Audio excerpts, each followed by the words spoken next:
For some reason, my last piece of film was blurry, so I'm just going to narrate this part. So notice in that back field, I made it much bluer. That was to make it recede back into the painting, get a better feel for the depth.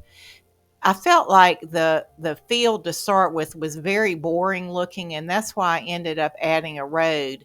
But then to the road, I started adding a little hedge, just using a little sap green and a small brush. But I felt like the hedge looked a little dotty. So if you'll remember, this was done in oil. I just took a flat brush and dipped it into that hedge and slowly pulled it across that field. And I love the effect of that. I think I could safely say that definitely falls into the category of a happy accident.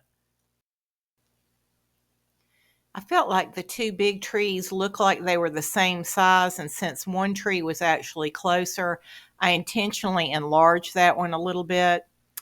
And here you have this finished little painting. It looks like there's a lot of detail to it, but it was actually very quick and easy.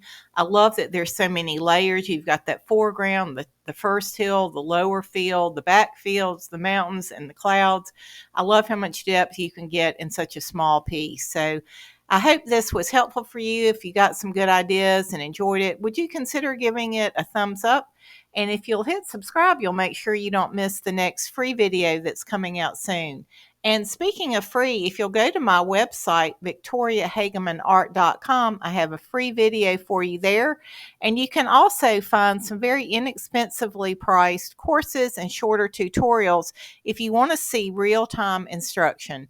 Thanks so much for watching. I appreciate your time. God bless.